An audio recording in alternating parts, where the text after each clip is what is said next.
Hi everyone, so happy to have you all here for the Authority Shift. This webinar where I wanted to share with you something that I learned during the years. So I am Maria Pennanen. I'm, I would say, a multiple founder. I founded Exeter Frankfurt and Mindclip Behaviour, among other companies. I do naturally also executive coaching. I'm an author. I'm a bit of a learning freak, which made me do 3 master degrees. I also do lecture in entrepreneurship, and I do some investments as a business angel. So why are we then here?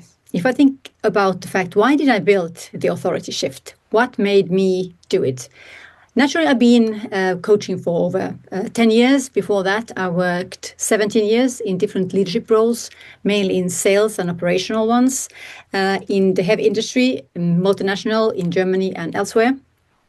And then I, after that, decided to become an entrepreneur. I founded 4 companies in fashion tech and 1 in fintech before the others that I'm working now with, the Exeter Frankfurt and Mindclip Behaviour, and of course doing this Authority Shift coaching program. I've done about 15 investments.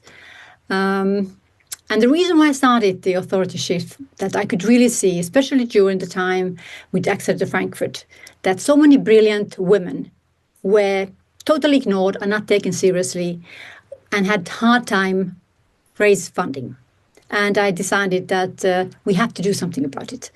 And what I noticed about those women was many times that they had difficulties in communicating clearly or emphasizing the strengths that they had. But they somehow felt very modest. And I decided it's something we need to do, because I realized also that with your own behavior, when you can change your behavior, you can change how other people perceive you. And I, as I said, I'm a bit of a learning freak. I myself invested over 100K in different kind of educations for myself, my own learning. And I still think that there's more to learn. And even I am an executive coach. I've been doing this for over 10 years. I also am part of a supervision group where I meet with people from the industry and people who do coaching. And actually, when I started this, I was also actively working. So I believe that this is the only way for us to recognize our blind spots, those things about our behavior that we either, choose not to see or, that we just are not aware of. The big issue that I have with many people is, and that I notice about myself also, that I love to read. But the fact is that books don't change people. You can read all the books you want in the world, and we can see all these authors, writing books, selling them for millions of people. But do we have millions of successful people? We have millions of people who know how to behave? No, we don't.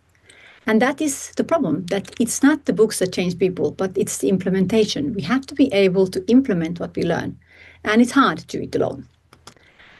And most of us, we don't need more information. We don't actually need more books, although we love to read them. But we need guidance, and we need accountability. Someone who tells us, hey, you said what you're doing is not working. So this is for all those people who you heard other people telling you, or you told me, since many of you who signed up for the webinar, you gave me some ideas. Why did you join it? What was bothering you? And it's stuff like this that I couldn't get them to understand me. I want to grow, and I'm very curious. That's also a great place to start from. And I've had moments where I felt that I was overlooked and misunderstood in my work. And I'm about to step into something bigger, and I want to be ready. So maybe you have a promotion coming ahead, maybe you decide to change your career, and you want to really be prepared that you are sending the right kind of message to the people that you want to work with. And many times, we who work in sales have the feeling that we don't really understand why people are not buying, although we feel like they're giving all the signals that they're interested. So many people join this session. Some of them out of curiosity, many people because they want to challenge themselves, or maybe they have challenges in their life, they want to grow. So the point of this whole webinar is that we make it practical. So I try to give you practical examples, and in the end, we have the Q&A sessions where you can ask me any questions that you have in mind. So how are we going to handle the Q&A today? We are going to have the mics off to keep this very smooth and focused. And I still ask you to write all the questions that appear in your head, also during this webinar, that you write them down so we don't forget them. Or you can send me a direct chat message so that we can cover all those questions, as many as possible, in the end. And of course, you are welcome to send me private questions. You can also send me a LinkedIn message. And of those who really feel like I want to do coaching, you can send me a request for the clarifying call. So this is the reality for many people, that you can really be the smartest in the room and still you feel like, that you can feel that you are the smartest in the room, but you're still not being heard. I wrote also on LinkedIn article, a post about this, and it happens often for women. 65% of women say that they have been interrupted or spoken over in meetings. And 1 out of 2 professionals say that their ideas are dismissed until somebody else repeats them. And oftentimes that somebody is a man. Everybody has this, experiences this. It's not only just because you're the assistant or the young and employee in the company that you would feel it. It's many people, wherever you work, whether you're VC, you're a founder, even you're CEO of a company, you can feel that people don't take you seriously. And there's some statistics, some research also showing that the problem with for example, with the KPMG leadership study was that women are not given good information, good direction, good inputs at how can they change, how can they become better in what they do. They just told, for example, in 76% of women in the study, that just be more confident. And obviously, if you don't know what confident means, it's very hard for you to just be more confident or speak up more. So this is something that I'm trying to give you a couple of pointers that will help you to be seen as a more authority and as an expert in your own field. And of course, the idea is not that you have to become suddenly a different kind of person. This is not the makeover. This is, you can be yourself, but you need to change the way how you show up. You need to change your behavior to the way that people are perceiving you, the way you want them to see you. And the patterns that I often see in my clients, what do they do wrong? They're over-explaining. They don't say the thing that's important, but they keep on talking and talking and talking until people lose the original idea what this person wanted to say. Or they're underselling, They don't really believe in themselves, so they sell themselves short. They don't ask for the salary they want. They don't ask for the price for the services that they want. And what is this? The reason many times is also that they avoid conflicts. And it doesn't mean that you need to go, head on always and try to fight with everybody about everything, but you have to choose sometimes that this is such an important topic for me that I need to, keep my ground or fight for it. Because if you are a very avoid conflict in person, people know it and they will push you over in things also that you do not want to be pushed over for. So this is something that we often need to work with. And of course, my favorite topic, being too nice. I do not mean that you can't be kind, that you can't respect other people, that you don't know how to behave. But being nice means that you don't know when to say no, that you don't know when people are really trying to take advantage of you. So that is being too nice. And the last point is that they feel that they are being clear in what they say, but still it doesn't have the impact that they wished it would have. So one of the important things is to understand is that people don't hear just the words we're saying. They read our behavior. They really read and see that what is your behavior telling about you? And what does it mean? I'm sure some of you at least have heard about this 55-38-7 rule. And I have to say, for me, it was total mind blower when I heard it first time as an engineer in early in my career. And I couldn't believe it when they said that how to make an impression on people is that 55% of that is actually your body language. They look at you, how you stand, how you behave, if you are wiggling or if you are, standing your ground, how you keep your hands, everything. Of course, here now I'm just sitting, but even that is, what is your posture? I could be like here sitting in a weird way, but that you show that you know what you're talking about. You are an expert in your topic. And 38% is the tone of your voice, how you use it. It's very important to pay attention to that. I don't know if many of you heard about it, but and I don't know if it's 100% true, but I heard that Margaret Thatcher, when she became the Prime Minister of UK, England, she decided that she needs to lower her voice because she had a very high voice, like da, da, da, da, da. And she knew that if she would have this voice, people would not take her seriously. So that's why she lowered her voice. And naturally, the research says that people with lower voice take it more seriously. You could think that it has to do with the fact also that men normally have lower voices than women. And a shocking fact is that only 7% of the message that you are emitting, you are telling other people, that what people are like hearing is words. So we have to understand that 97% of how we are understood is how we say it. So we have to pay really close attention to this, how we are seen, and you can practice it. So what is then the authority shift framework based on? It has these 3 pillars. The first one is authority. So how we are seen is the visibility part. And the second is being very clear, the clarity. And clarity comes, of course, of communication.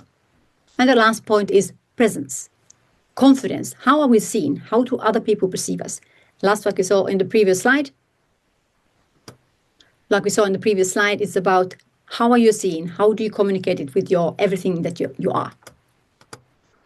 So visibility, authority means in practice that how you show up in physical, yourself and verbally, what kind of language you use.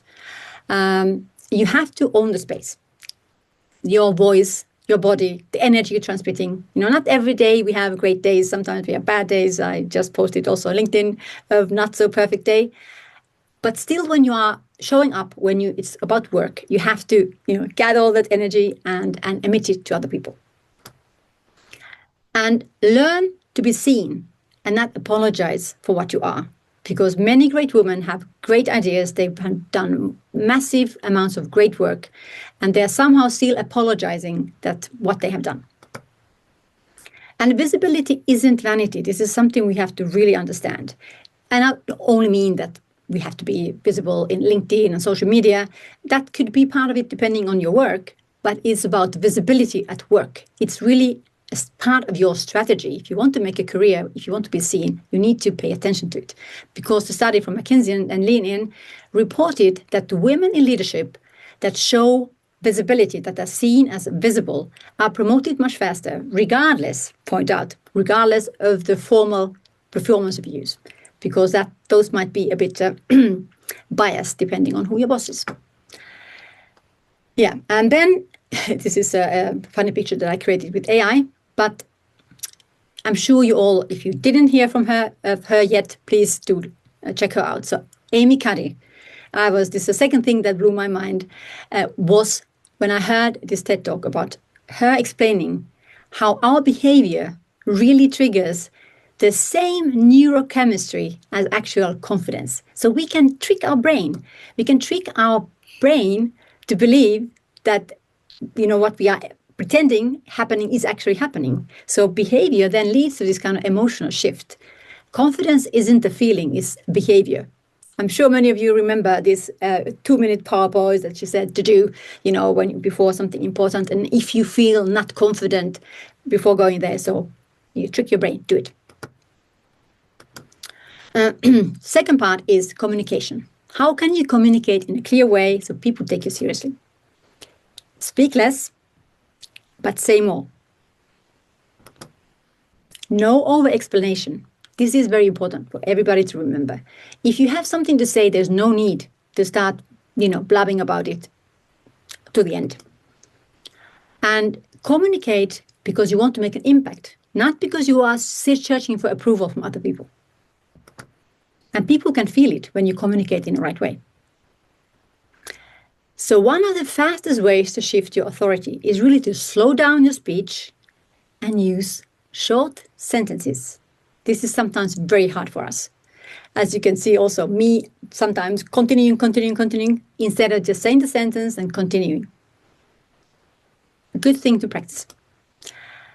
Because people interpret this using of Short sentences, slowing down our speech, as that we are really thinking what we're saying. It gives us clarity and confidence and control, even if the message is exactly the same.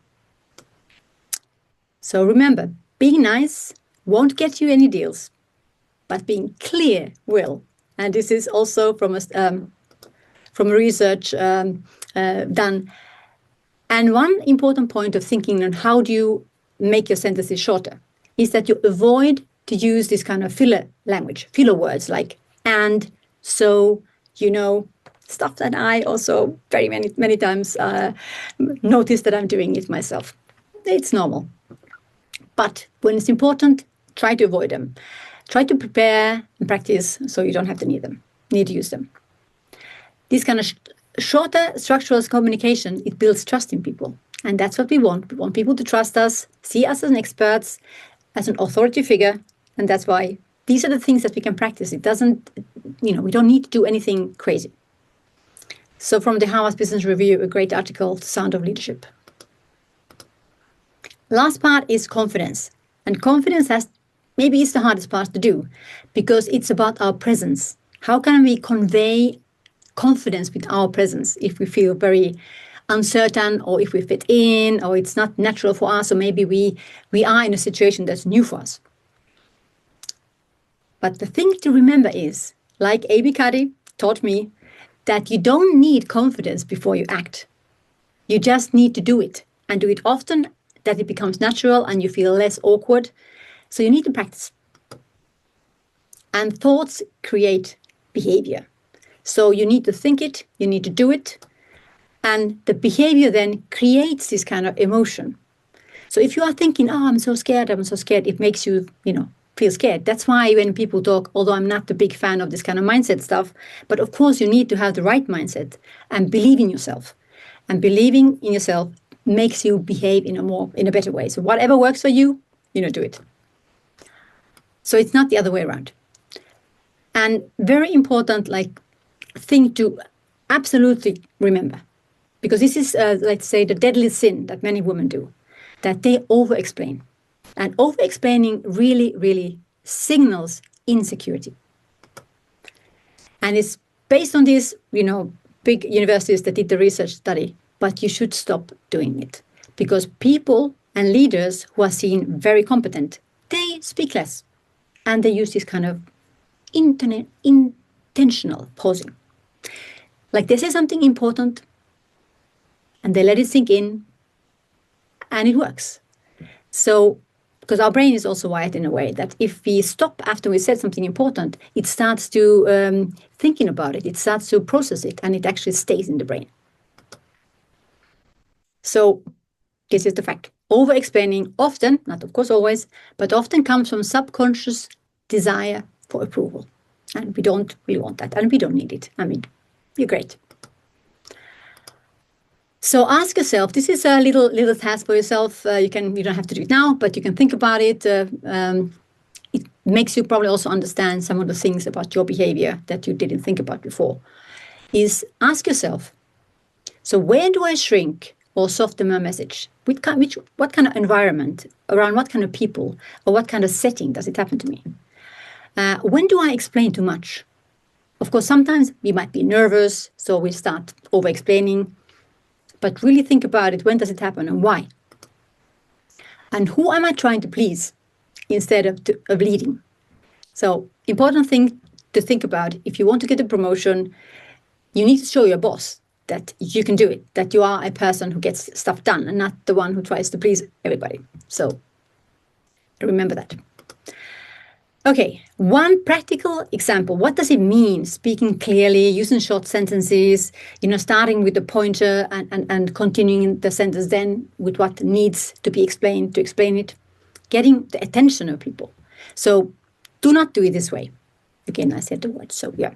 So the reason we should focus on improving the onboarding flow is that we've seen a lot of drop-off in the first week, and that ties into retention. And we know that if we improve that, long-term growth becomes easier.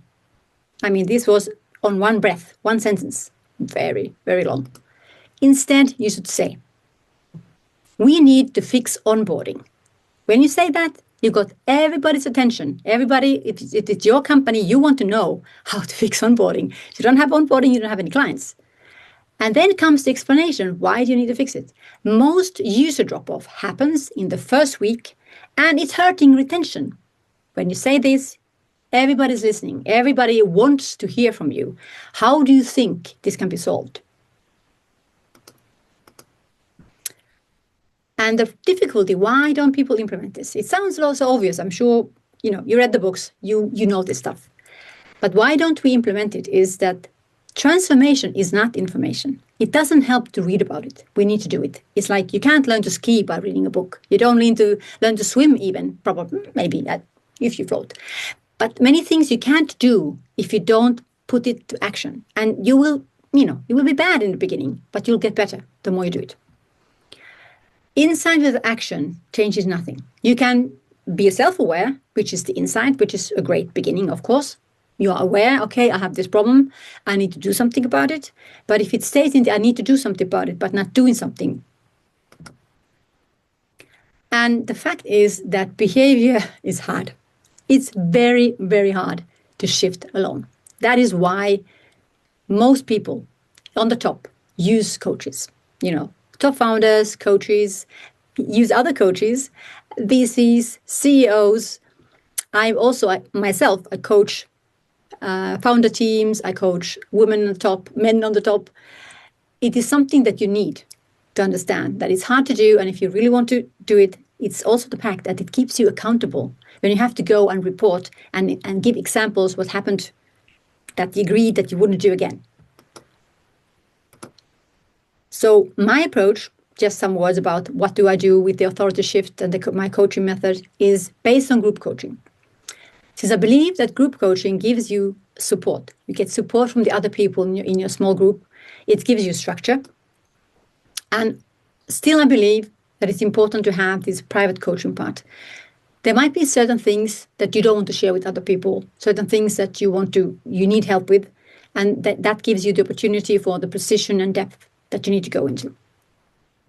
We are using the Mindclip method, which is a data-driven awareness. We understand your behavior, we get into those blind spots that you might have, and it's a strategy for you to then actually, in the end, change behavior. With this, you get feedback and you get the ability to shift your behavior over time. Nothing happens overnight, but you get the tools and you would know what to change.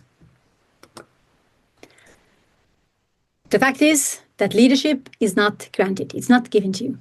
You have to earn it by behaving in a way that people believe that you're the one who can do it, by being present and by deliberate action. You need to decide you want to do it and then you do it.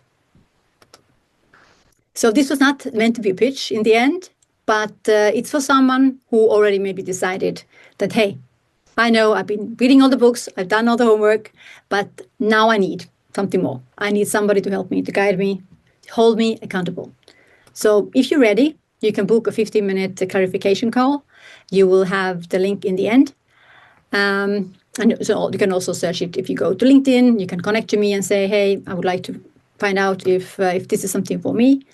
Because during this very short call, we will explore, where are you getting stuck? What is blocking you at the present moment? And whether coaching could help you, especially whether my kind of coaching would help you.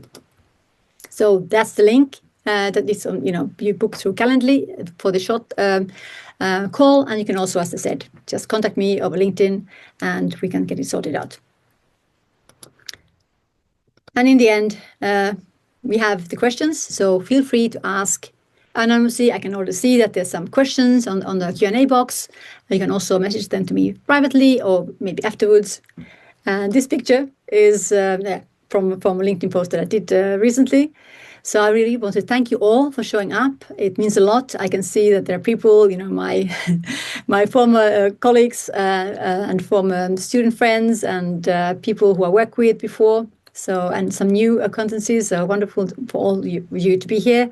Let's also connect afterwards on LinkedIn, and I will share with you the recording, of course.